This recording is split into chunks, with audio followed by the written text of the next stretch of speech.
Welcome to V power news బులెటిన్ల ముందుగా headlines. Kurnool జిల్లా ఆదోని నియోజకవర్గంలోని పెద్ద తుమ్మలం గ్రామంలో బహిరంగ సభ నిర్వహించడం జరిగింది. ఈ కార్యక్రమానికి చుట్టుపక్కల గ్రామస్తులు భారీ ఎత్తున పాల్గొనడం జరిగింది.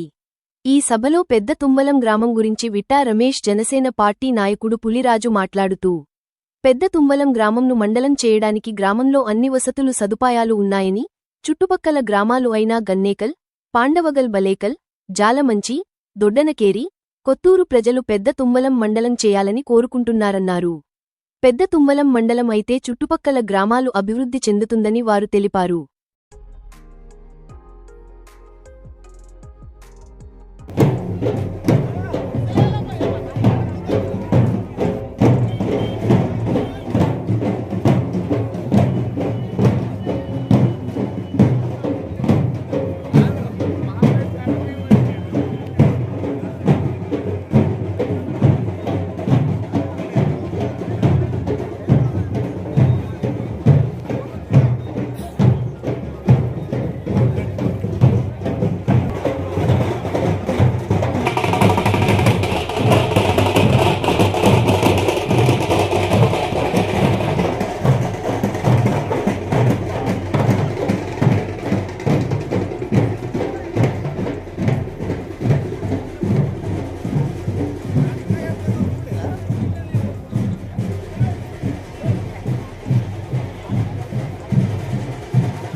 ఇంకా చాలా పోరాడాల్సి వస్తుంది.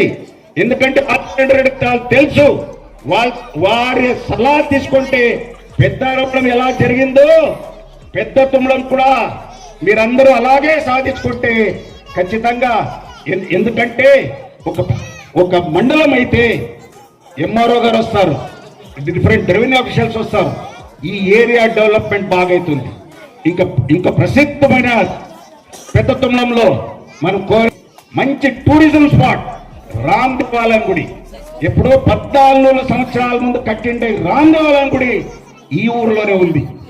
సో అదే పార్థసారథి గారు తప్పకుండా మీ గుండెల మీద చేసుకుని నిద్రపోండి.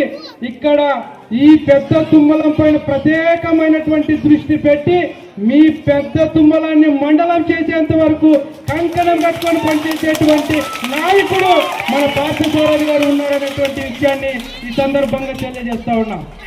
గత 30 సంవత్సరాలుగా ఆదోని మండలాన్ని 4 మండలాలుగా విభజించాలని ఏ నాయకుడికి రాలేని ఆలోచన నా ఆదోని ప్రజలు 28 రోజుల్లో నన్ను ఎమ్మెల్యేని చేసినారు. ఆదోని నియోజకవర్గ అభివృద్ధి చేసి నా రుణం తీర్చుకుంటానని రాత్రింబవులు మంత్రులతోటి, ముఖ్యమంత్రితోటి, ఉప ముఖ్యమంత్రితోటి నా ఆదోని నియోజకవర్గాన్ని 4 మండలాలు విభజించాలని కొట్లాడినటువంటి ఏకైక నాయకుడు మన ఎమ్మెల్యే గౌరవ పార్థసారథి గారిని ఈ సందర్భంగా తెలియజేస్తారు. చెప్పారు, నా సైడ్ నుంచి మనం చదువుకున్న వాళ్ళు ఊరి గురించి ఎంతో కొంత గొడవ పడాలి, పోరాడాలి కాబట్టి 2 విషయాలు చెప్తున్నాము. మా ఊరికి మండలం కావాలనేసి అన్ని అర్హతలు పెద్దవాళ్ళందరూ చెప్పారు. మండలం అయితే ఇంకెన్ని ప్రయోజనాలు ఉంటాయో కూడా ఒక 2 మాటల్లో మేము ముందు చెప్పాలనుకుంటున్నాను. ముందుగా మనకు రోజు రైతులు అంటే వ్యవసాయం చేసుకుని కూలి పని చేసుకుని బతికే వాళ్ళు ఇక్కడ సాధారణంగా అందరూ ఉన్న వాళ్ళు, అవునా కదా?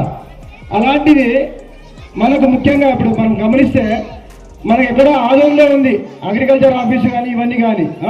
ఏదైనా వర్షాభావ పరిస్థితులు ఆదోన్ లేకుంటే మనకి ఇక్కడ వర్షం తక్కువ పడుతుంది.